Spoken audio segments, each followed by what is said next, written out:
Welcome back everyone. Today we are going to explain what multi-factor authentication is and why you need to go and turn it on everywhere possible. Any account that you have for Facebook, Instagram, your Microsoft Online stuff, all your work stuff, everything needs to have multi-factor authentication, and today I'm going to tell you why. Who is it? It's me, Elias. What's the secret password? Password 123. Come in.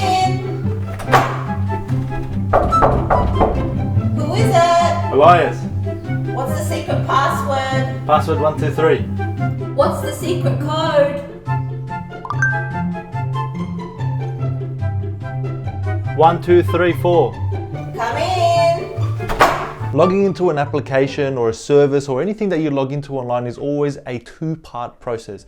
The first part is authentication and the second part is authorization. I'm not going to go into this too much. If you do want to hear a bit more about it, then drop a comment in the section below. But what I will say is that authentication is when you initially type in your username and password and you prove that you are who you say you are. So I say that I'm Elias Atti, then I need to actually prove that I am Elias Atti. And the traditional way that we do that is we enter a username and a password, and the system checks it against some sort of database that it has, and it tells the service whether it's actually you or not. The authorization process, on the other hand, is more about what you have access to. So for example, once I log into my Facebook profile, I then have access to my own Facebook profile, but I also have access to a page or a group or something like that where I have been given access by someone or by something. So another example would be when you authenticate to your Microsoft Exchange Online account and it gets you into your work emails because you've proved you are who you say you are, but then you also may have access to someone else's mailbox. So maybe someone else on your team, maybe your boss's email or something like that. That is the authorization process. Traditionally, when the internet sort of first started to get a bit of rhythm, this was fine, this was working well. But as the years progressed and more bad guys started to present themselves, then we started seeing things like brute force attacks. So where an attacker would sit there and they would write a script that would go through a whole bunch of, or when I say a whole bunch of, more like thousands of passwords in a database, and it will just try and log into accounts using these passwords. These passwords may be randomly generated, or they might be guessed by the attacker, or they might come from a massive list of known passwords out in the wild.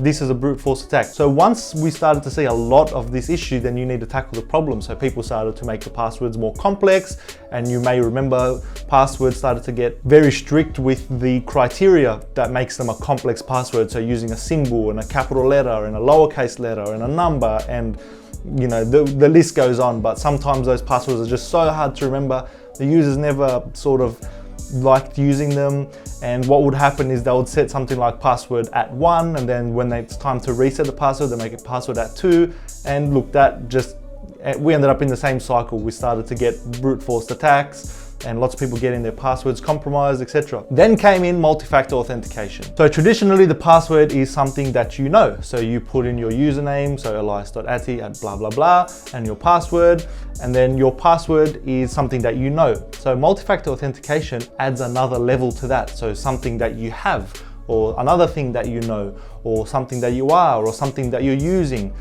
Basically, we just added a second level. So for example, when you log into your outlook.com email, you type in elias.atti, you type in your password, and then you also have to type in a code that gets randomly generated and sent to your mobile phone, which is registered against your account. So you'll then receive the SMS with a code like 123456 or something like that. You'll type that in, and that will prove you are who you say you are because you have used your username, your password, and then something that you actively have on you, like a mobile phone. So basically, multi-factor authentication is securing your username and password with a further step of something that you should have on you, or something that you need to know. So maybe secret questions, which aren't really used too much anymore, but maybe something that you know, maybe something that you have.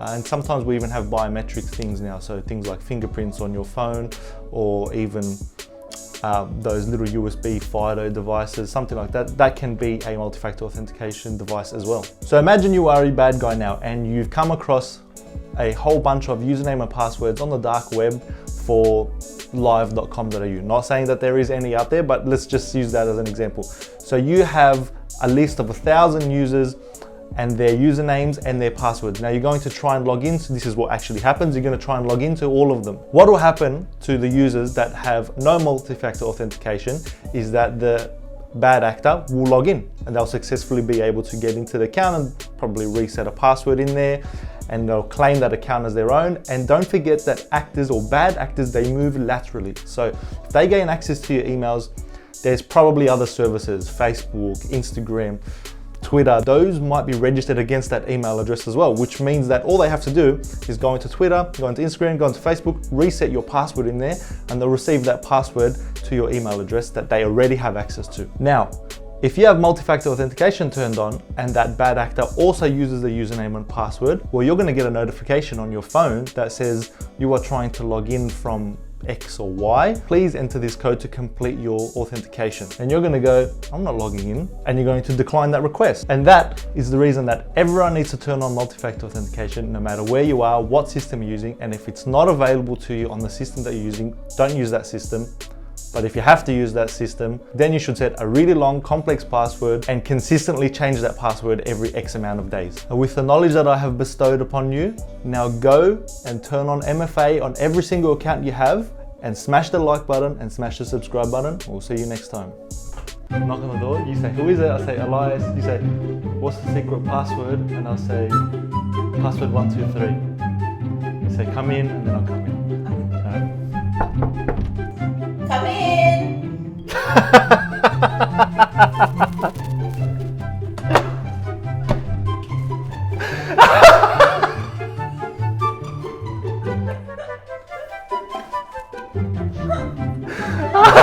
Okay. Oh, in one line. Say who is it?